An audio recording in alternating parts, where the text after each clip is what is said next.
बच्चों, good afternoon everyone. आज तुम लोगों का हिंदी का क्लास शुरू हो गया है। तुम लोग इसमें अच्छे से पढ़ना। आज हिंदी व्याकरण में अध्याय 7 से वाच्य मैं पढ़ा रही हूँ। तुम लोग ध्यान से इस चीज़ को सुनना समझना, ठीक है। अब देखो, अध्याय 7 में क्रिया समाप्त हो गई है और उसी का एक और भी रूप है। क्रिया का एक रूप वाच्य, वही आज मैं पढ़ाने जा रही हूँ। वाच्य का मतलब होता है यानी क्रिया के रूप में परिवर्तन। जिस क्रिया को परिवर्तित कर दिया जाता है उसे वाच्य कहा जाता है। अब देखिए, क्रिया के जिस रूप परिवर्तन से यह पता चले कि क्रिया कि वाक्य में क्रिया के व्यापार, अब व्यापार का यहाँ अर्थ जो है वह किसी बाजारू चीज़ से नहीं है।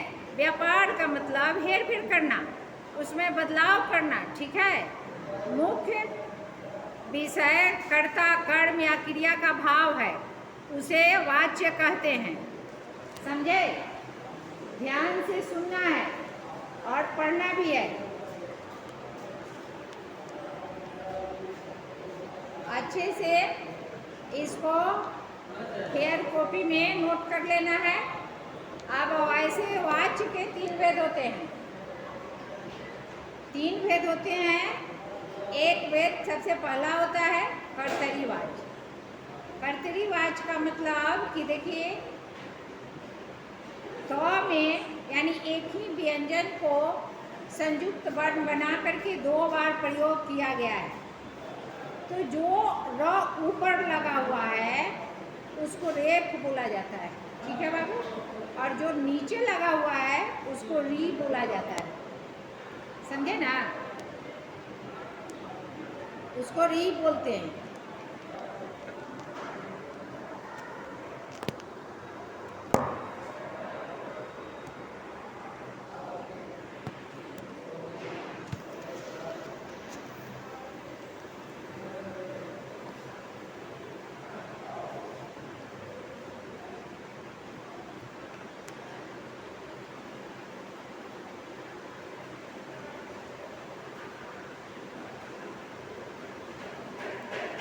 कर्तरी वाच्य के बारे में सुनो सब।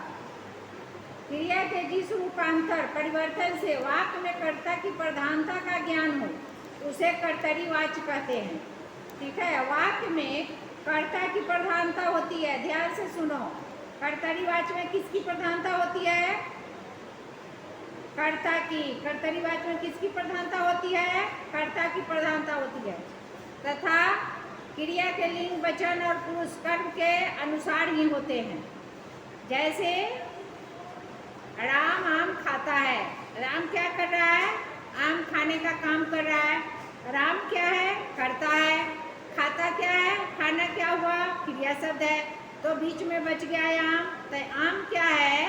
वह कर्म पूरा करने का काम कर रहा है। राम जो आम खा रहा है तो आम कर्म है। अब चलिए, दूसरा है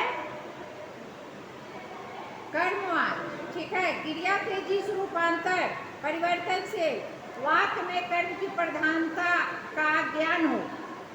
फिर से सुनिए, क्रिया के जिस रूपांतर यानी परिवर्तन से वाक्य में कर्म की प्रधानता का ज्ञान हो उसे कर्मवाच्य कहते हैं।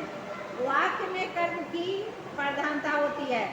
कर्मवाच्य में किसकी प्रधानता होती है? तो कर्म की प्रधानता होती है। कर्तरी वाच्य में किसकी प्रधानता होती है? कर्ता की प्रधानता होती है। कर्मवाच्य में किसकी प्रधानता होती है? कर्म की प्रधानता होती है। तब क्रिया के लिंग, वचन, पुरुष, कर्ता तथा कर्म के अनुसार होते हैं।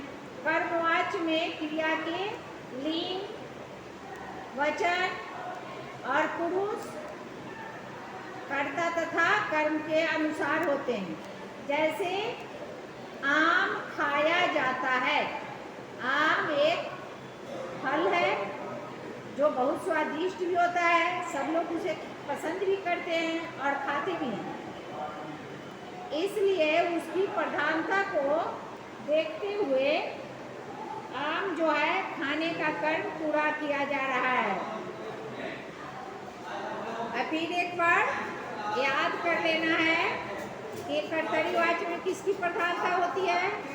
कर्म की प्रधानता होती है। कर्मवाच में किसकी प्रधानता होती है? कर्मवाच में कर्म की प्रधानता होती है। अब देखिए कर्तरीवाच में यानी कि लिंग वचन पुरुष किसके अनुसार होते हैं? तो कर्म के अनुसार होते हैं। ठीक है।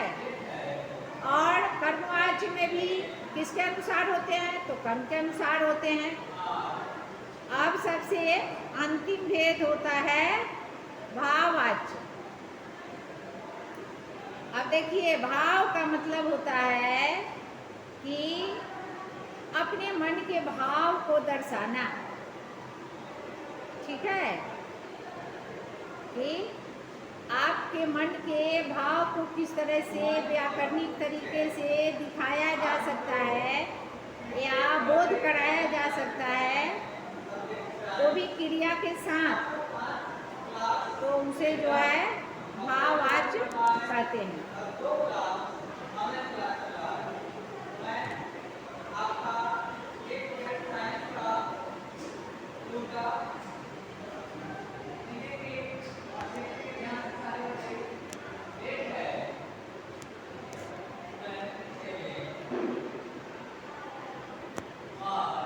आज जो है तुम लोगों के ये वीडियो बनाने का विधि व्यवस्था बहुत खराब हो चुका है, तो इसलिए साइड से ही बना करके भेज रही हूँ।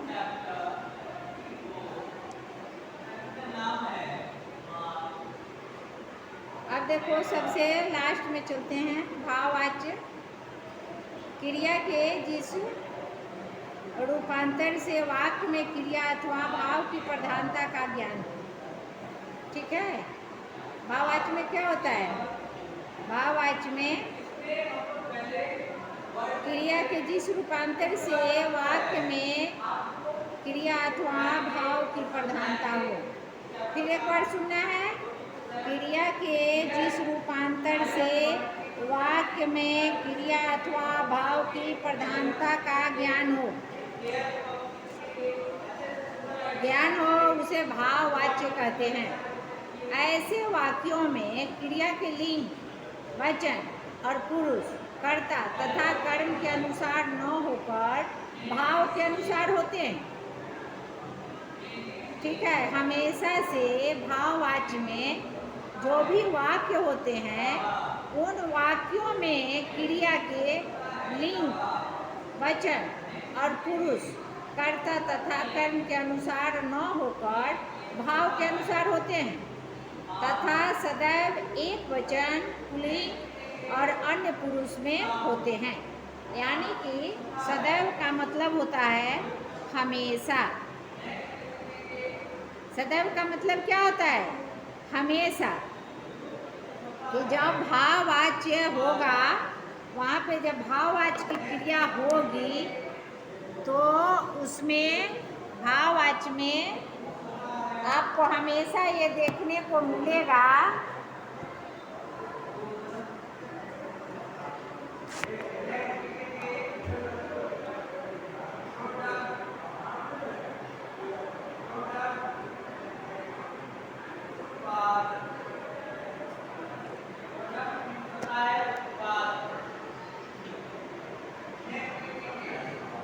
हमेशा देखने को मिलेगा, हमेशा देखने को मिलेगा कि आखिर इस वाच्य में भाव की क्या प्रधानता है। समझे?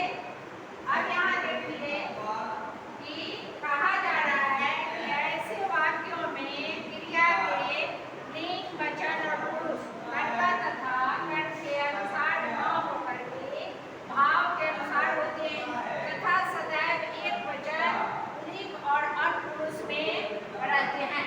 ऐसे वाक्यों में क्रिया भाव पर निर्भर रहती है।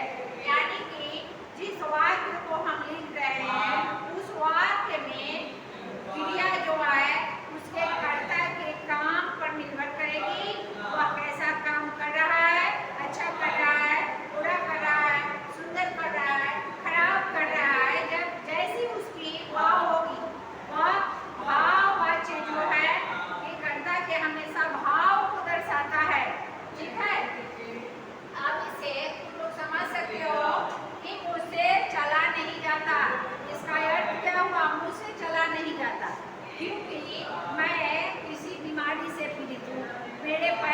कर जाए, जिसके कारण मुझसे नहीं चला जाता, या मैं किसी और बीमारी से पीड़ित हूँ या दुखी हूँ जिसके कारण मुझे चला नहीं जाता, ठीक है, या हमारे मन के भाव को दर्शाता है, दिखाने का काम कर रहा है, ठीक है। आज यहाँ चलते हैं कि अब सबसे लास्ट में आता है द्रष्टव्य।